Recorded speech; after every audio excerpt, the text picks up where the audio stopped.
Vamos analisar em detalhe como é que nós podemos utilizar o painel de transformação para modificar as nossas formas. De regresso então aqui ao Illustrator, temos já aqui o nosso documento preparado e eu vou aqui desligar este quadro de painéis. Isto porquê? Porque por defeito poderá não aparecer aqui o painel de transformação. Ora, eu vou então mostrar como é que nós podemos ativar ou desativar o painel de transformação. Assim que eu desenho aqui uma imagem, ele poderá aparecer de imediato. Mas se ele não aparecer, bastará fazer o seguinte. Vamos aqui ao Windows e temos aqui o Transform, ok? O Transform tem agregado a ele um conjunto de 3 painéis extremamente importantes. Eles são todos importantes basicamente porque cada um deles tem as suas funções, mas uns são mais utilizados que os outros. Neste caso, por acaso, destes 3, aquele que eu uso menos é o próprio Transform. Eu uso com maior frequência o Align e o Pathfinder. Ora, vamos aqui no Transform verificar o seguinte. Nós podemos fazer a rotação ou a alteração de dados ou de aspectos do nosso retângulo utilizando para isso estas coordenadas que aqui estão. O X significa a posição coordenada daqui para a frente, ok? Portanto na horizontal. Este é o ponto 00, aqui será o ponto 92, por exemplo. E o Y significa a distância daqui para baixo. Ok? Portanto, nós temos aqui, obviamente, um Y maior que um X. Se nós fôssemos arrastar aqui para o topo, à medida que nos vamos aproximando da coordenada 00, o valor será muito próximo do zero, ok? Portanto, temos aqui 2, 0, 0. E com o cursor nós podemos simplesmente colocar o nosso retângulo lá no topo. Ora, o que acontece então é que eu posso colocar aqui os valores diretamente. Se eu quiser colocar na coordenada 100, 100, bastará escrever aqui 100, pressionar a tecla Tab, e ela vai automaticamente alterar para o campo seguinte, colocar 100, não tenho que escrever PX, o programa automaticamente vai determinar o que é, e quando eu faço Enter, o que vai acontecer é que o meu retângulo vai ficar posicionado aqui na coordenada correta. Posso também alterar a largura, Width, ou a altura, Height, do meu objeto. Neste caso eu tenho aqui 261,62, etc, etc, mas se eu quiser 250, bastará selecionar aqui o texto, fazer 250 e ele vai redimensionar-se a 250. E, por exemplo, 182, eu em vez de estar aqui a selecionar o texto, posso fazer um duplo clique aqui no meio e depois alterar, por exemplo, para 150 e pressionar Return ou Enter. E tenho então o meu retângulo alterado. Acontece que eu estive a fazer aqui as alterações, mas elas foram feitas sempre em função desta coordenada. E foram feitas em função desta coordenada devido a este pequeno ícone que aqui está, que me permite definir qual é o ponto de referência para proceder às transformações. Se eu tenho aqui este ponto de referência, significa que o ponto de referência é sempre o topo aqui do meu artboard. Ora, se eu clicar aqui em baixo, o ponto de referência será este ponto daqui relativamente a este. Então, o que vai acontecer, cá está, ele está a 350 por 250. Agora, qual é a coordenada que está a ser tida em conta? É esta coordenadazinha que aqui está. E reparem agora, se eu colocar aqui o X, por exemplo, a 500 por 500, reparem o que é que aconteceu. Eu sei que esta minha imagem, quando eu a crio de novo, ela tem 500 pixels por 500 pixels, então a coordenada que eu aqui tenho é o 500 por 500, ok? Então é este o pequeno ponto que me está a servir de referência, certo? Portanto, este pontozinho daqui sempre em função do que cá está em baixo. Obviamente que eu muitas das vezes vou querer ter como ponto de referência o meu centro. Então, neste caso, eu posso selecionar aqui.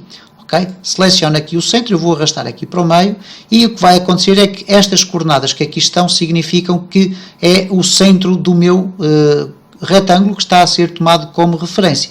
Tenho aqui então o centro como referência. Se eu fizer aqui um duplo clique, sabendo que isto tem 500 de largura, 500 por altura, eu vou colocar 250 por 250 e vou centrar o meu retângulo. Então eu vou colocar 250, 250, e reparem como o retângulo vai ficar no centro do meu artboard. Obviamente que eu tenho aqui o Align, ok? E depois iremos falar num outro vídeo sobre este painel do Align. Estamos neste caso a falar do Transform. Ora, nós verificamos então aqui que o ponto de referência é extremamente importante para a alteração destes valores daqui. Temos ainda aqui um ícone que é o ícone do Constraint. Ora, o Constraint basicamente permite-me fazer o quê? Se eu quiser alterar valores que aqui estão, eles vão ser alterados de forma a serem alterados proporcionalmente. Neste caso não existe constraint, mas quando eu clico aqui por cima, ele bloqueia o constraint, isto é, vai aqui alterar os valores consoante eu altero um ou outro. Neste caso, se eu alterar aqui para 200, o que vai acontecer em baixo, ou melhor, vamos colocar aqui 200, estava 250, quando eu faço Enter, o que vai acontecer é que o valor de baixo também foi alterado. Aqui nas coordenadas, eu clico no 100, não há qualquer espécie de problema. O Constraint vai apenas influenciar a largura e a altura do meu retângulo. Ok? E portanto, se eu quiser redimensionar este retângulo, eu sei que o quero desta forma, mas quero que ele seja redimensionado de forma a não perder qualquer qualidade. Então, eu aqui já sei que se colocar 100, ele aqui vai ser reduzido para metade, porque 100 é metade de 200, aqui metade será 60. Então, eu vou colocar aqui 100 e automaticamente em baixo eu vou ficar com 60. Vamos aqui eliminar este retângulo, vamos fazer um novo, ok? E vamos continuar aqui a explorar o quadro das transformações. Temos aqui por baixo duas opções. Uma chama-se Rotate e a outra chama-se Shear. Ora, neste caso, e mais uma vez chama a atenção, o ponto de referência é sempre fundamental. Se nós selecionarmos como ponto de referência aquele topo, e se agora clicarmos aqui e começarmos a rodar a rodinha do rato, do mouse, para cima ou para baixo, o que vai acontecer é que vamos começar a ter aqui dentro a alteração da rotação. Mas reparem como, basicamente, apesar de existir ali um pequeno detalhe que vai sendo arrastado, basicamente o meu ponto de charneira, portanto o meu ponto de rotação é aqui este ponto que aqui está. Não é precisamente aquele ponto, porque reparem, ele vai se movimentando porque também as coordenadas aqui se vão alterando. No entanto, os mecanismos de rotação por defeito são feitos a partir do ponto central e, portanto, quando eu clico aqui, o que vai acontecer é que quando eu quiser aqui rodar, o meu retângulo vai ser rodado na horizontal. Ora, eu posso fazê-lo desta forma, ou então posso simplesmente selecionar aqui um valor, quero rodar 45 graus, ok, cá está. Mas se eu quiser, posso usar também valores negativos. E reparem como o valor aqui vai voltar sempre a zero. Se eu colocar aqui 50, eu fiz 50, mas o valor voltou a zero, ok? Vai ser sempre assim. Ora, isto vai-me aqui dificultar a vida, porquê? Porque eu neste momento já não sei quanto é que eu tenho que rodar para voltar a ter o meu quadrado a zeros, não é? No entanto, eu posso fazer o seguinte, vou aqui pegar no Selection Tool, tenho aqui a minha figura, vou aqui rodar, vou aqui pressionar no Shift, ok? Ele vai aqui começar a rodar isto desta forma. Vamos aqui pressionar o Shift, não dá. Vamos aqui pressionar o Alt, também não dá. Vamos pressionar o Alt e o Shift, também não dá. Vamos ter que alinhar aqui isto de forma a que fique aqui com um snap. Senão, teríamos que ir fazer aqui um Snap to Grid. Neste caso, já vimos aqui ou um Smart Guides, ou um Show Grid, e neste caso, rodar e fazer um Snap, etc, etc. Portanto, há vários mecanismos que nós podemos utilizar para conseguir organizar as nossas formas. Eu vou aqui retirar a minha vista, neste caso o Snap to Point também vou retirá-lo e vou aqui fazer um Hide Grid.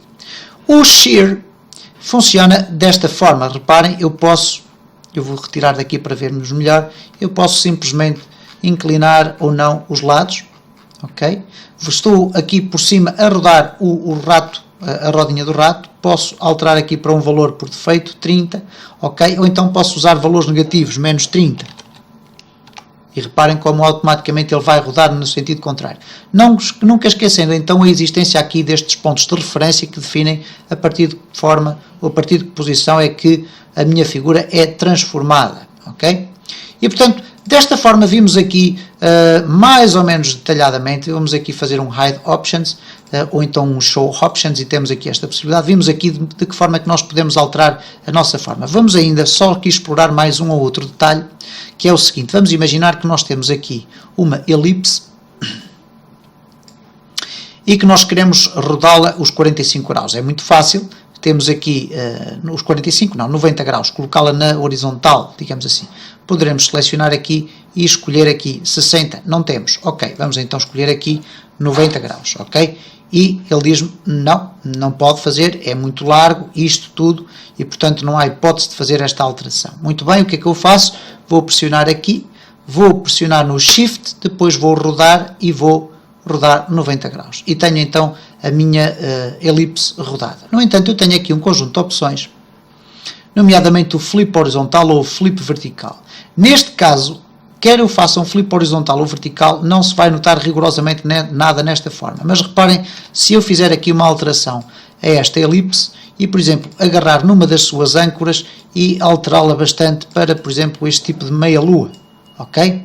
Ora, o que vai acontecer então agora aqui é o seguinte: se eu selecionar tudo isto e for aqui às opções e fizer um flip horizontal, o que vai acontecer é que a imagem vai ser, enfim, vai ser rodada 180 graus, como se assim pensássemos no espaço tridimensional. Neste caso ela vai fazer um espelho, ok? Se eu agora rodar aqui a minha imagem para uma posição mais horizontal, e se eu quiser invertê-la, isto é, virá-la para cima como se fosse, vamos imaginar que é o desenho de uma banana, ok? Mas vamos querer que a banana fique desenhada desta forma, por exemplo. Então, para isso eu vou selecionar aqui a banana, não tem que ser exatamente no Transform, pode ser aqui simplesmente com o Direct Selection, e vou selecionar aqui e fazer um flip vertical. E reparem o que é que vai acontecer, automaticamente eu vou ter a minha forma colocada naquela posição.